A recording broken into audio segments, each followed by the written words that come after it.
There are times where I often wonder if I didn't change my ways, what kind of parent would I have been? Aside from the one that is sitting before you right now. Could I have lost my son in custody if I had did the wrong thing? Could I have been one of those parents that just paid his child support and went about his way? What kind of parent would I have been that had made a different decision? But then reflecting on that and reflecting on how my parents were with me brings me to the parent that I am today and the journey that I went through. So what I want to talk to you about today is kind of how to break free from, those parenting tactics or types of parenting that, we all grew up under, right? But before we go ahead and get into that, don't forget to like, subscribe, and share. Don't forget to go ahead and check out shop.farewellmng.com. It is the online store. It is up, running, and going. We got some great things over there. Make sure you go ahead and check that out. Now, let's go ahead and get into it. So, when I think about toxic parenting, and I came across this, and I've talked about parenting a few times, but when I think about toxic parenting, I think about some of the things that I used to do with my son that I thought would work, that had worked with me when I was younger. Whoopings, threats, cussing, yelling, because for some reason kids don't understand until you cuss at them that they need to go ahead and get it together, right?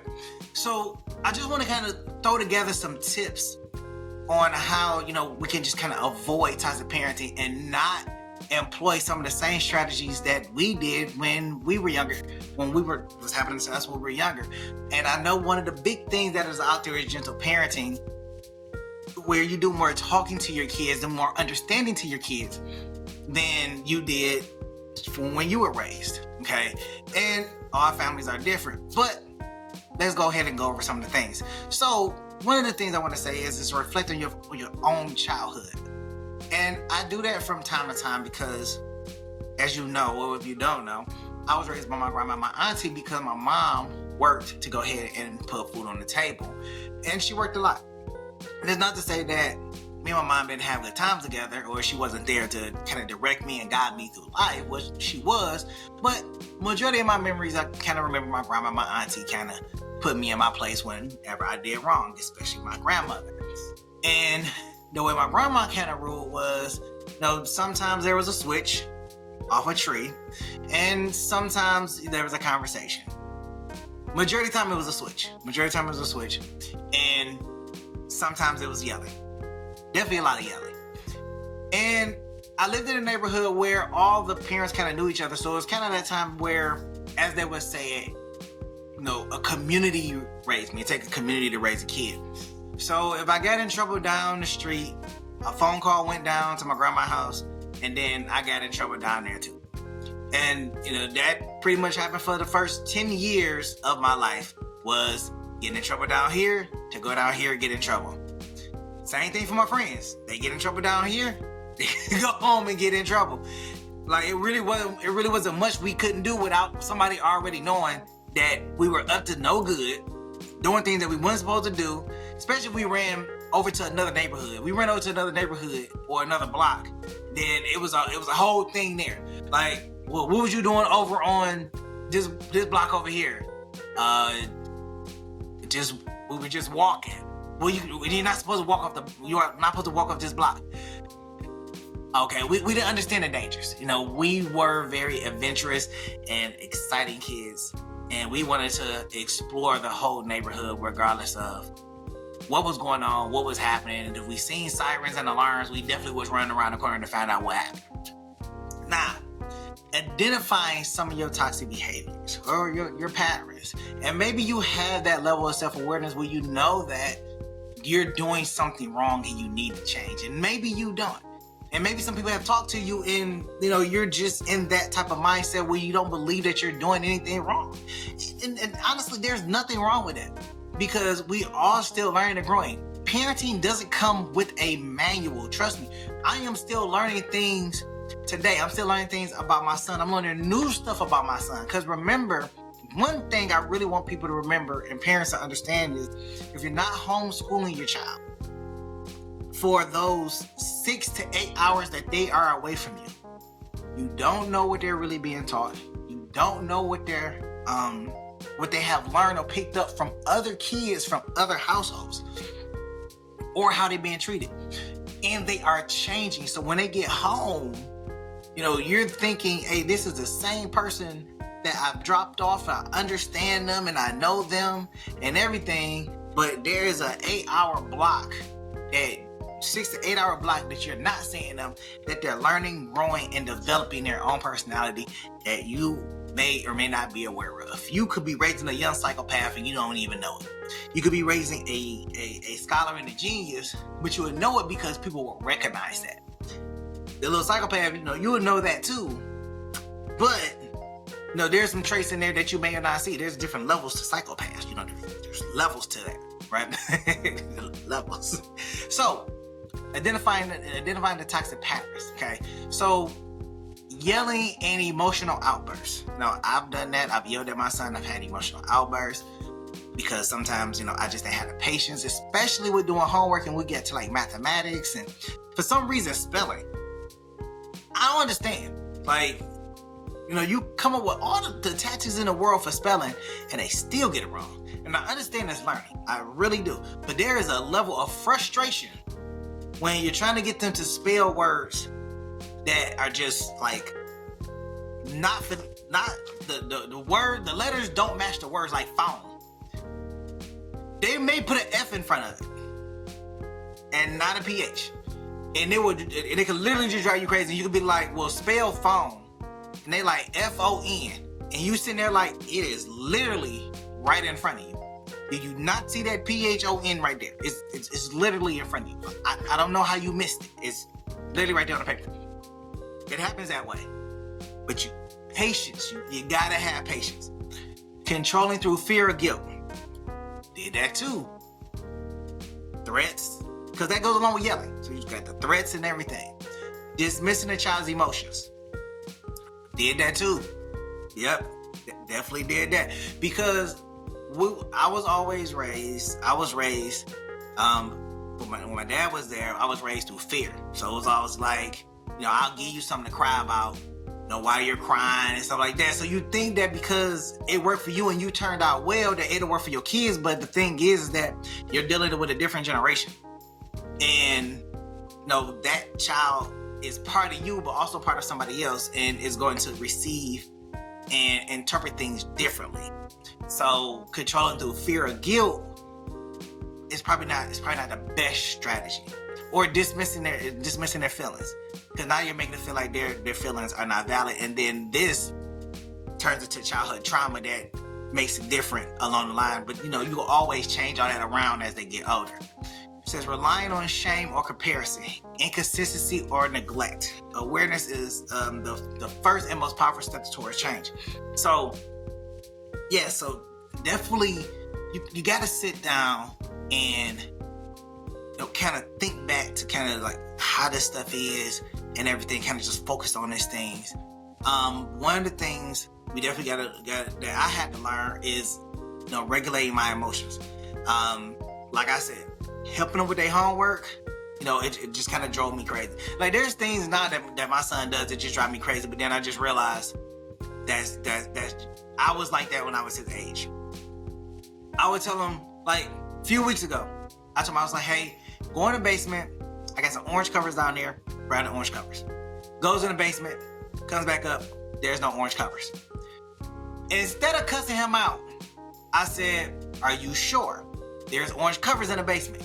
I promise you there's orange covers in the basement. I literally just seen it earlier that day because I was moving stuff around and I literally seen it that day. He went down there and did a spot check. He went down there, he looked, and then was like, ain't nothing down there. Didn't move nothing. Didn't move a thing. And just like, it's nothing down there.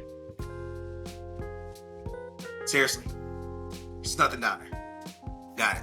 Said, go back down there and see if you can find it again. Went down there. He moved some stuff around this time and was able to find it. I can't make this up. Like, let me know in the comments if your child has did the same exact thing. Like, don't want to look for nothing. Just the easy way, I don't see it, and walk right back upstairs. I could have cussed him out. I could have lost control, but I decided not to. Then, focus on connection over control. So when I realized that some of the tactics that I was using wasn't working, and some parents, they just probably beat them harder, beat them longer, beat them more, I decided to turn around and have a conversation. Let's have a conversation. Open dialogue. What is wrong? What is happening? What are we not understanding? How are you feeling? I had to open up those doors because my father wasn't affectionate with me. There wasn't much affection in my household at all. To be quite honest, like, now that I think about it, there wasn't a lot of affection there. There wasn't a lot of hugs, I love you, how are you feeling? There wasn't a lot of that stuff in my household. So I made sure to open that page for my son to say, it's okay to feel. Like, tell me how you're feeling. Tell me what your thoughts are. It's okay. So I had to open up those doors for him. Then to make sure that he felt comfortable to come to me and have those conversations. Like, because there's things that he could be doing and not have conversations with me at all about, which I kind of fear, because I'm like, well, why aren't you having conversations with me? Then we want to make sure that we are setting clear and respectful boundaries.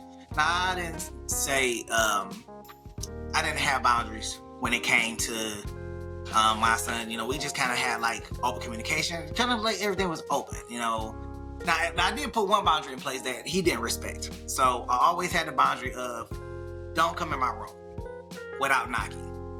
He violated this boundary every time and seen things that he cannot unsee. And it's not my fault, okay? He was young, and I explained to him time and time again, don't come in my room without knock first, then come in. He just rushes his little butt right on in and see things that he can't see. And then he's sitting there shocked and stunned. And then I look at him and I say, well, I told you to knock before you come in. And you keep walking in. So we can't wash your eyes, and we can't erase your memory. So you're seeing what you're seeing. And if you know what I mean, you know what I mean. Now,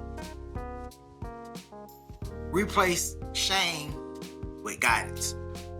So I didn't do this often, or I didn't do this much. So I didn't give him labels like, you being bad, you being naughty or anything. I try to have the conversation with him and use examples. And I guess you could say I did kind of a comparison, like, well, you don't want to end up this way, or you want to end up that way. And that may not have been the right path either, is comparing him to somebody else instead of just saying, we don't do this, we don't do that. There's one time my son actually got suspended from school for some stuff that I didn't think was really his fault, because they didn't have a teacher and the kids was in there kind of just rambunctious. So it was kind of on the school's fault that, that kind of happened. But, we got past it and everything. But I had the conversation with him and I said, well, what were you thinking? Like, why did you do that? And he was like, I don't know. Like, he didn't have an answer. And it's probably because everybody was in there doing whatever, and he ended up just getting caught up and mixed up in whatever. It really wasn't his best moment. I'm gonna be honest. It wasn't his best moment. So, other thing is model what you teach. Okay. Now, I say that with the utmost grace, because I'm don't take it like a grain of salt, but I say it with the utmost grace because in order for us to model what we teach, we actually have to learn it from somewhere. And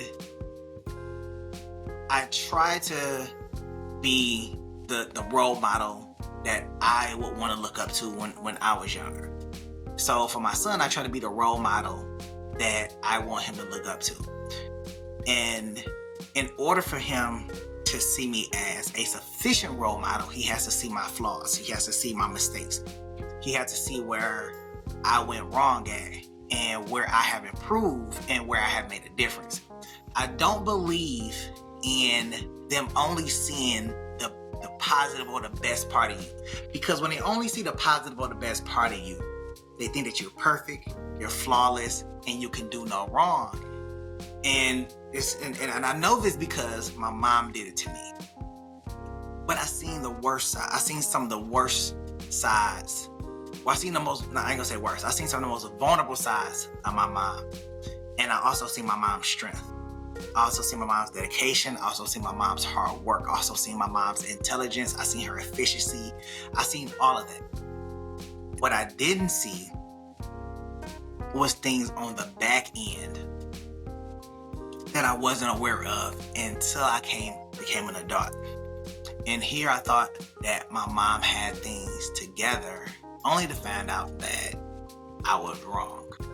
And it wasn't bad, but it shined light to how I was and some of the things that I was doing.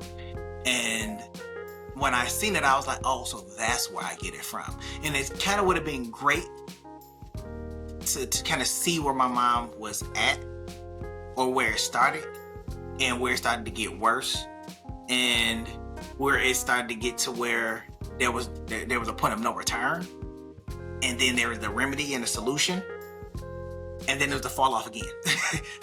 Like, I don't know what it would have did for me, but maybe it would have set me on a path a lot of more different than where I'm at right now, right? Also, the other part to this is when you do, slip up or anything, don't be too hard on yourself. We're not perfect. We are flawed individuals, very flawed creatures. And we will make mistakes. We're going to mess up. And that's the joy about being able to teach your kids that you are going to make mistakes. Stuff is going to happen. Forgive yourself and keep going forward. Like, this one moment doesn't define who you are in any sense. And in a couple of weeks, it'll all be forgotten. In a couple of weeks, it'll all be gone. The one moment that you're in is a very fleeting moment, and it will bypass you. Some of the most embarrassing moments are forgotten within weeks. Unless it's on YouTube, and then you really can't get away from it, or it's on some type of social media site, and it's just there forever. You can't get rid of it unless you just got the money to just scrub the whole system. But other than that, it's pretty much there. There's nothing you can do about it. Okay, it's there, plain to see, for everybody to find out. As I had stated earlier, and this is one of the final points here, and we're going to bring it all home. Invite the open communication. It's tough for when your toddler, your baby, and all that grows into a teenager, and they no longer want to communicate with you. They no longer want to share with you. They no longer want to be the person that you want them to be up under you. What you have to do is you have to cultivate that environment to have open communication and dialogue. I open that with my son and say, hey, come have this conversation. Don't be afraid to come and talk to me. Now I will be honest. Some things I just make a joke out of, okay? Because I want him to feel comfortable and not to think that it's always serious, even though it's embarrassing for him. I don't want him to feel like he can't come talk to me and there's a topic that's off limits. There's no topic that is off limits. Even though some of the conversations kind of like, I think like condescension play a piece in there sometimes. But if not, that's fine too. But I want him to be able to come to me and have the conversation. And when we have that conversation and that open dialogue, he's comfortable is what I want. So those are the tips right there. Take it all in, play it back, regurgitate it a little bit, gargle it all the way in the back of the throat until it makes sense to you. Yeah. I'll catch you on the next go around. Peace.